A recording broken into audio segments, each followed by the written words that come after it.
ETF index mutual funds నేర్చుకుని stock మార్కెట్లో రాణించాలనుకుంటున్నారా? వెంటనే ఈ నెంబర్కి కాల్ చేయండి. రమగారు, తెలివితేటలు ఎవరి సొంతం కాదు, ఒకరిని మించి ఇంకొకరికి తెలివితేటలు. దీనికి సంబంధించి చాలా స్టోరీస్ చెప్పుకున్నాం మనం. దీనికి సంబంధించి ఏదైనా ఒక సరదా కథ. చందమామ కథ చెప్తాం. తెలివి ఒకటి సొత్తు కాదు. మనం దానికి చాలా సింపుల్ సామెత చెప్తుంటాం. తాడిని దన్నేవాడు ఉంటే వాడు తలని దన్నేవాడు ఇంకొకడు ఉంటాడు. ఆ పైకి వెళ్ళేవాడు కనపడతాడు తర్వాత, అంతే కదా. ఇప్పుడు నువ్వు ఒక తెలివితోటి అవతల వాడిని బంధించాలని ప్రయత్నిస్తే అవతల వాడు ఇంకో తెలివితోటి, ఇంకొక మంచి సామెత ఉంది, ఎప్పుడైనా చెప్పానో లేదు, శతకోటి దరిద్రాలకి అనంత కోటి ఉపాయాలు. ప్రతి ఇబ్బందికి ఖచ్చితంగా సొల్యూషన్ ఉంటుంది. నీకు తెలియదు, నీ చుట్టుపక్కల తెలియదు, ఎవరికో తెలుస్తుంది దానికి ఆన్సర్, దానికి సమాధానం దొరికేస్తుంది గ్యారంటీగా. సమాధానం లేని సమస్యలు లేవన్నమాట ప్రపంచంలో. తెలివిలు కూడా అంతే. అష్ట తెలివులు ఉన్నవాడికి ఇంకొక 18 తెలివితేటలు ఉన్నవాడు ఒకడికి దొరుకుతాడు. ఈ చందమామ కథ, ఒక ఊళ్ళో ఓ వీరయ్య అని ఒక చిన్న రైతు కూలి ఉండేవాడు. ఒక 1/2 ఎకరం పొలం ఉంది, కానీ ఏదో అప్పుల్లో జప్తు అయిపోయింది. అతను ఎలాగైనా కొంచెం పొలం కొనుక్కోవాలి. దాంతో భార్య ఏమందంటే, సమీపంలో ఏదో పట్టణాలు అవి ఉన్నాయి, ఎవరైనా ఇంట్లో పనికి కమతం కుదురుకో, ఊళ్ళో ఏదో కూలి నాలుగేసుకుని నేను పిల్లలు ఉంటానులే, వాకిట్లో దొడ్లో ఏదో కూరగాయల మొక్కలు పెట్టుకుని మా గదికి మేము గడుపుకుంటాము, నువ్వు వెళ్ళి కాస్త డబ్బులు సంపాదించుకొచ్చి ఇక్కడ పొలం కొనుక్కుంటే, పొలం ఉంటే ఇంకో కొంచెం సేఫ్గా ఉంటుందని భార్య అతన్ని పంపించింది. సరే, బాగానే ఉంది కదా అని అతను ఏం చేశాడు, కొంచెం దగ్గరలో ఉన్న ఓ పట్టణంలో ఓ శరభయ్య గారిని ఒక శెట్టి గారింటికి వెళ్ళాడు. వెళ్ళేసరికల్లా ఆయనకి పనివాడు చాలా అవసరం, కానీ ఆయన బహు పీనాసివాడు, ఎవరికీ తెలియదు ఆ సంగతి. పీనాస్తనాన్ని కవర్ చేసుకుంటాడనమాట ఆయన. అయితే బాగా ఆలోచించి మనిషి చూస్తే హఠాకట్టగా బాగున్నాడు. నేను నా దగ్గర పని చెయ్యి, నెలకి 4 వరహాలు ఇస్తాను, ఆకు నిండా అన్నం పెడతా, విస్తర్ నిండా అన్నం పెడతా, విస్తర్ నిండా విస్తరాకు ఉంటుంది కదా, విస్తర్ నిండా 2 పూట్ల అన్నం పెడతాను. మరి ఇంట్లో వాకిట్లో పని చేయటం, మా ఆవిడ వంట పని చేసుకుంటున్నప్పుడు పిల్లల్ని ఆడించటం, నేను మధ్యాహ్నం భోజనానికి నేను ఇంటికి వచ్చినప్పుడు కొట్టు మీద, ఆయనకి శెట్టి గారు అని చెప్పాం కదా, కొట్టుంది, కొట్టు మీద కూర్చుని సామాన్లు అందించడం, వచ్చిన జనాలను చూడడం. మళ్ళీ నేను భోజనం చేసి ఓ కునుకు తీసి వచ్చాక నువ్వు ఇంటికి వెళ్ళిపోవచ్చు, ఇంట్లో సాయంకాల పనులు చేయటం. ఒక మనిషి అవసరం తీవ్రంగా ఉంది, ఉండమన్నాడు. ఏంటి షరతు, 4 వరహాలు ఇస్తా నెలకి, అన్నం గడిచిపోతుంది కదా, తిండి నిద్ర అన్నీ గడిచిపోతాయి. 4 వరహాలంటే బంగారు రూకలు. ఓవేళ గనక నువ్వు మధ్యలో మానేసి వెళ్ళిపోదలుచుకుంటే నేను నీకు రూపాయి ఇవ్వను. నేనే పంపించేటట్టయితే ఇతను అడిగాడు, సరే బాబు, నేను మానేసి వెళ్ళిపోతే మీరు రూపాయి ఇవ్వరు, బాగానే ఉంది. నెల మధ్యలో మానితే డబ్బులు ఇవ్వం, నేనే నిన్ను తీయాలి. సరే, ఒకవేళ మీరే నన్ను తీయాల్సి వస్తే మీరేమి ఇస్తారు అన్నాడు. 400 ఇస్తా అని చెప్పాడు. వరహాలంటే బంగారు కాయిన్లు, ఈ 400 వరహాలు కాదు, వెండి కాసులు అనమాట, ఇస్తానన్నాడు. బాగానే ఉంది కదా, సరేనని చెప్పి ఒప్పుకున్నాడు. ఒప్పుకుంటే ఏమైంది, సరే పొద్దున్నే ఏం చేశాడు, ఇవాళ మాట్లాడుకున్నారు. ఆ రాత్రి ఎవరో తెలిసిన వాళ్ళ ఇంట్లో పడుకుని ఇతను పొద్దునే వీళ్ళ ఇంట్లోకి వచ్చాడు. ఇల్లు వాకిళ్ళు ఊడ్చాడు, వాకిళ్లలో నీళ్లు కొట్టాడు. ఓ చాకలు ఎవరో ఉంది, వాళ్ళకి ముగ్గేసింది. సరే, అన్ని మొక్కలునే బోలెడు చెట్లు, వాళ్ళ దొడ్డి వాకిలి అంతా, మొక్కల్లో నీళ్లు పోసాడు. బావిలోంచి నీళ్లు తోడేప్పుడు పంపులా ఓవర్ హెడ్ ట్యాంకులా ఏం లేవుగా, అక్కడి నుంచి బావిలో నీళ్లు తోడి తొట్టెలు నింపాడు. స్నానాలకి వాటికి నీళ్ళు కావాలిగా వాడుకోవడానికి. సరే, ఈ లోపల ఏమైంది, పిల్లల్ని ఆడిచ్చాడు కాసేపు. 10-10:30 అవ్వగానే ఆవిడ అన్నం పెడతానంది. సరే, అన్నం అంటే పొద్దునే 3 పూట్ల అన్నం తినే రోజుల భోజన సంస్కృతి రోజులు అనమాట.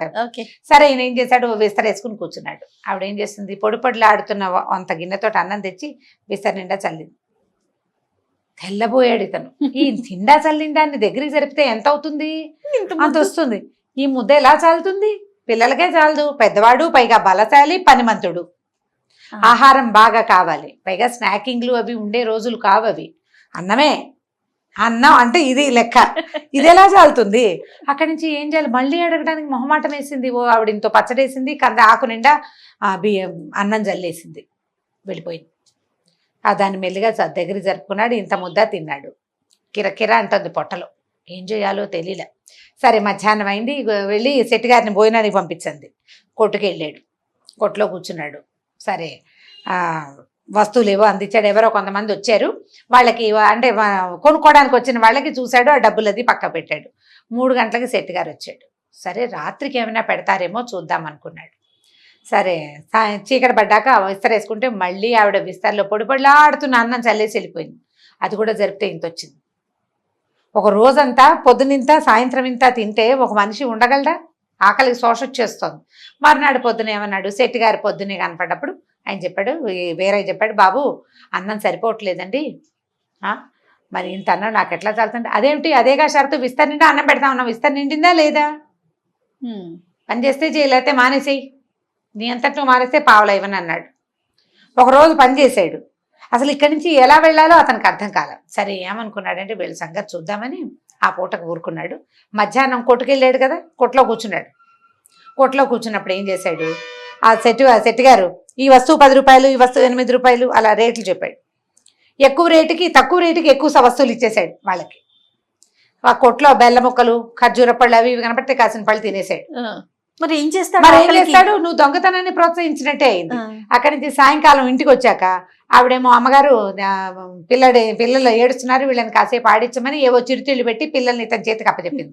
ఇతను ఏం చేశాడు, ఆ పిల్లల చేతిలో చిరుతిళ్ళు లాక్కుని నోట్లో వేసుకుని ఓ పిల్లని కొద్దిగా గిల్లి వదిలేశాడు. గట్టిగా గిల్లలేదు. ఆ పిల్ల గబగబా నడుస్తూ వెళ్ళి డామని కింద పడింది. పిల్ల ఏడుస్తోంది. పిల్లలు ఏడుస్తున్నారండి, నా మాట వింటలేదు అన్నాడు. ఆవిడేమో కాసేపు ఆడించు, నాకు పని ఉంది అంటుంది. పిల్లాడు ఏడుస్తుంటే నేనేం చేస్తానండి, అంత ఏడుస్తుంటే నా వల్ల కాదండి నేను చేయటం, ఆడుకుంటుంటే ఆడించగలను కానీ అన్నాడు. ఆవిడికి పని అవ్వటం లేదు. సరే ఏం చేశాడు, రాత్రికి మధ్యాహ్నానికి ఏం మాట్లాడలా, రాత్రికి 5 విస్తళ్ళు కలిపి పెద్ద విస్తరి ఓ విస్తరి ఇంత ఉంటుంది, ఇలాంటి 5 కలిపితే ఎంత అవుతుంది? ఇప్పుడు ఇంత అన్నం కాస్త ఎన్ని ఇంతలు వేస్తే ఈ విస్తరంతా నిండుతుంది? ఆవిడకి అర్థం కాలే, ఇదేమిటి ఏం చెయ్యాలి అని. సరే ఏం చేసింది, మళ్ళీ పెద్ద గిన్నె పట్టుకొచ్చి కొంచెం ఆకు నిండా చల్లింది. మళ్ళీ కూడా చల్లటమే, చల్లినా కూడా అంత అన్నం అయింది, అది తినేశాడు.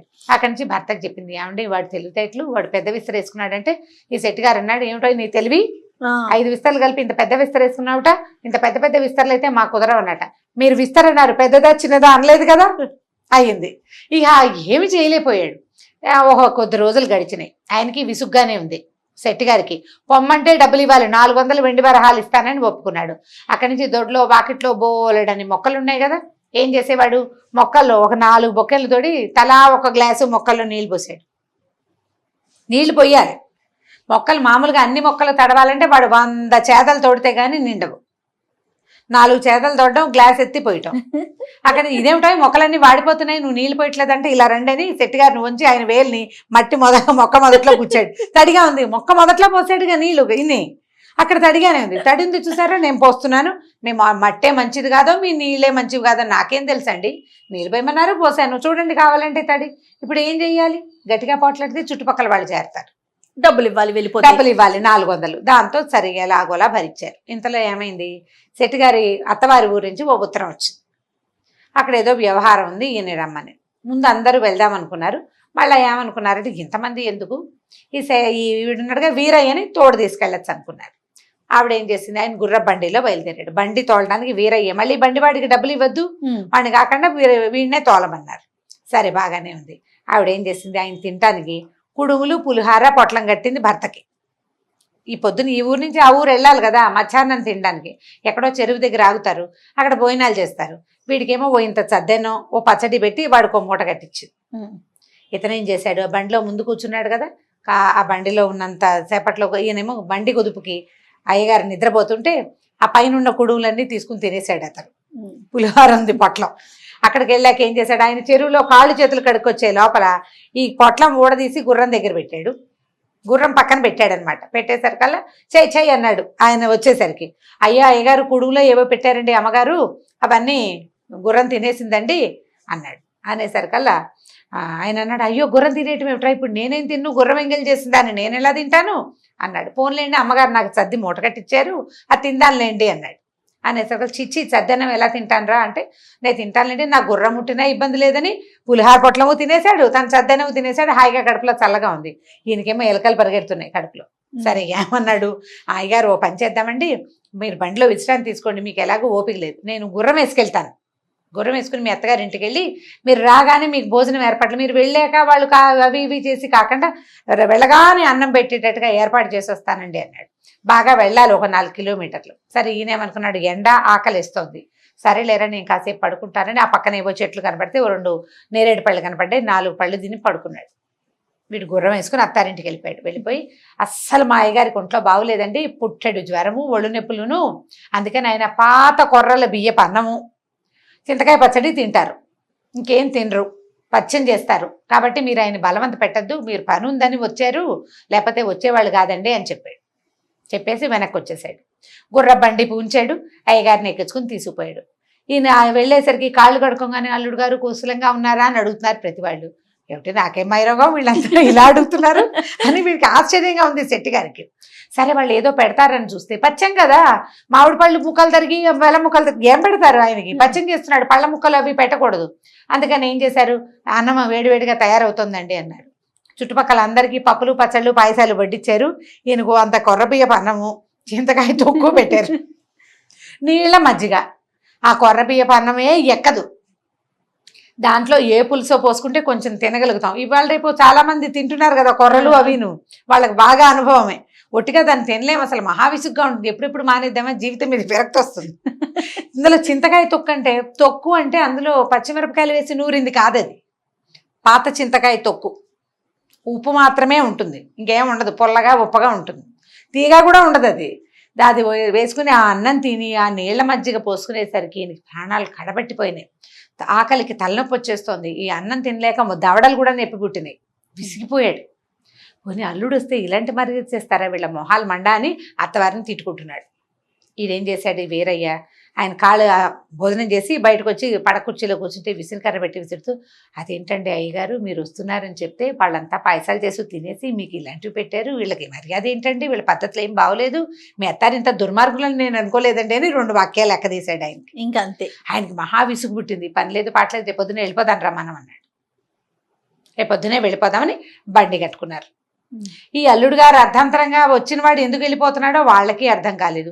ఆయనకు ఓపిక లేదు పాపం, ఒంట్లో బాగులేదు, ఈ వ్యవహారం ఆయన లేక ఏదో మనం పిలిచామని వచ్చాడు, ఫోన్లే వెళ్ళిపోనివ్వమని వాళ్ళు వదిలేశారు. వదిలేస్తే సరే వెళ్ళిపోయారు.